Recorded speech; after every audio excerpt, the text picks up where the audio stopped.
प्यारे बच्चों नमस्कार। आज हम करने वाले हैं अपनी पहली क्लास के बारे में। जैसा कि मैंने कल बताया था, आज आपका मैं कैलेंडर स्टार्ट करने वाला हूं। तो कैलेंडर के बारे में एक एक चीज बिल्कुल ध्यान से समझते हुए अपना कॉन्सेप्ट क्लियर करते हुए आगे बढ़ेंगे।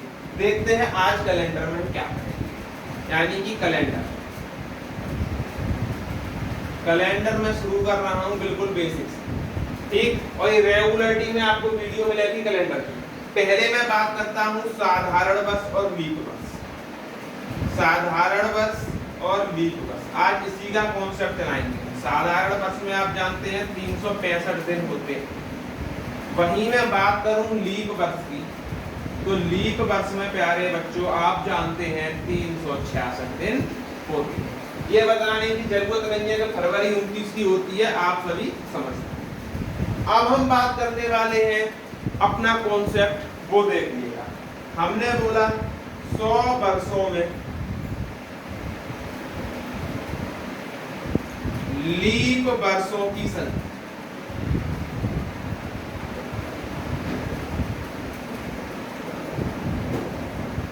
कितनी होगी, ये हमें बताना है। तो देखिएगा, हम लीप वर्षों की संख्या निकालने के लिए आप जानते हैं 4 से हम डिवाइड करते हैं। इसी क्रम में हम 100 को 4 से डिवाइड करेंगे और आंसर कितना आएगा, इसका डिवाइड आएगा 25। लेकिन ये अभी आंसर नहीं। क्यों?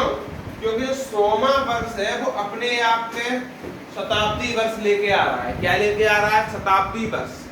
तो अब हम क्या करेंगे, ये 100वां वर्ष जो है इसको ही एक माइनस करेंगे और बचेगा हमारे पास 20। ये हो गया 100 वर्ष में लीप वर्षों की संख्या। बात करते हैं 200 वर्षों में लीप वर्षों की संख्या।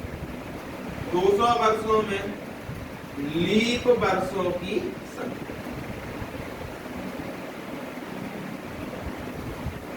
कितनी होगी, देखते हैं।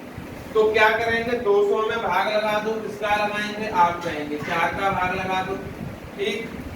4 से डिवाइड करोगे 50 आएगा। अच्छा, अभी 50 इसका आंसर नहीं है। एक शताब्दी वर्ष 100वां, एक शताब्दी वर्ष 200वां, ये शताब्दी वर्ष है। शताब्दी वर्ष होने के नाते इन दोनों को इसमें से आप माइनस करेंगे तो आंसर आएगा आपका 40, ठीक। अब बात करते हैं 300 वर्षों में लीप वर्षों की। 300 वर्षों में लीप वर्षों की संख्या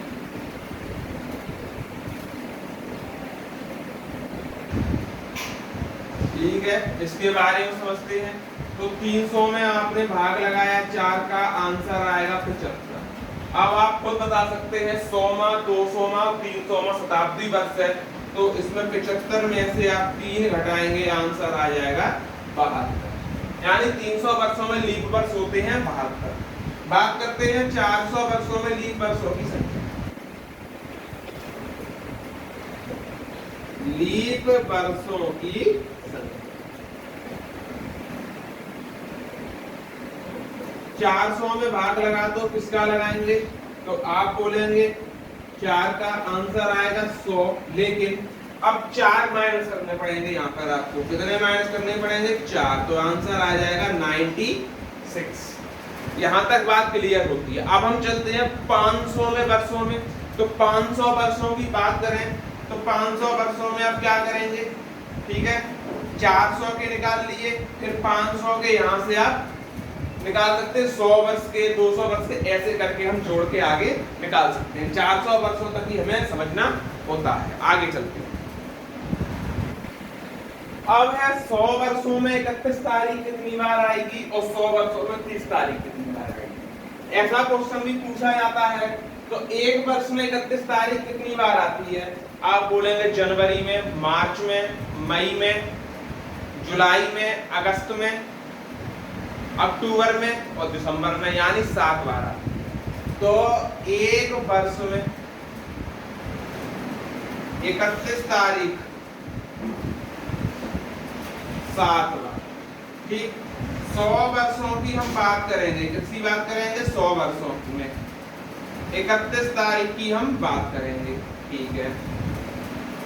तो ये हो जाएगा आपका कितना, तो 7 गुणा 100 कर दो, आंसर आ जाएगा 7। कॉन्सेप्ट हो गया होगा क्लियर। 100 वर्षों में 30 तारीख की बात करते हैं, तो फरवरी को हटाकर जितने भी महीने हैं सब में 30 तारीख आती है, तो यानी कि महीनों की संख्या हो गई 11। तो एक वर्ष में 30 तारीख कितनी बार आएगी? आप बोलेंगे 11 बार, ठीक है, 11 बार। तो 100 वर्षों में निकालना है तो 11 गुणा 100 कर देंगे 1100 बार। कितनी बार आएगी? 1100 बार आएगी। अब चलते हैं आगे। इन क्वेश्चनों से सीखते हैं हम विषम दिन ज्ञात करना। कैसे ज्ञात करते हैं? विषम दिनों को ज्ञात करना सीखते हैं। आज बुधवार है, 100 दिन बाद कौन सा दिन होगा? हमसे कहा है 100 दिन बाद कौन सा दिन होगा।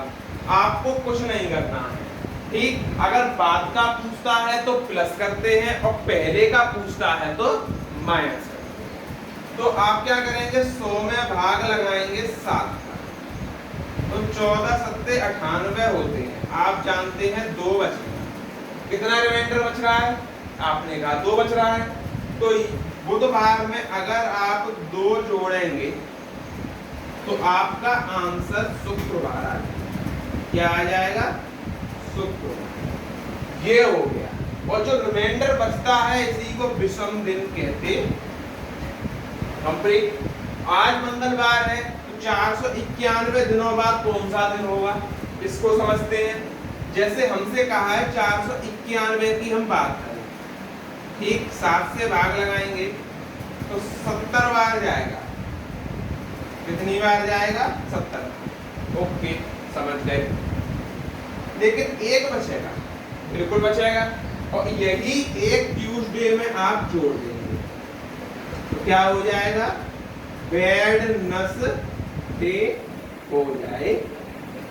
कंप्लीट हो गया यहां तक। अब चलते हैं आगे। अब हमने आपको 2 क्वेश्चन होमवर्क में दिए हैं। पहला क्वेश्चन है आज शनिवार है तो 333 दिन बाद कौन सा दिन होगा।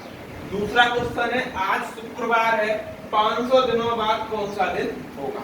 आपको दोनों क्वेश्चनों के आंसर हमें कमेंट बॉक्स में बताने हैं और हम देखेंगे कि कमेंट बॉक्स में आपके आंसर ठीक आ रहे हैं तो अगले कॉन्सेप्ट पे बढ़ेंगे, और अगर आपके क्वेश्चनों में कोई गड़बड़ मिलती है तो हम इसी को आगे कंटिन्यू करेंगे, ठीक। तो आज के लिए इसी वीडियो को यहीं तक रखते हैं। तब तक के लिए धन्यवाद।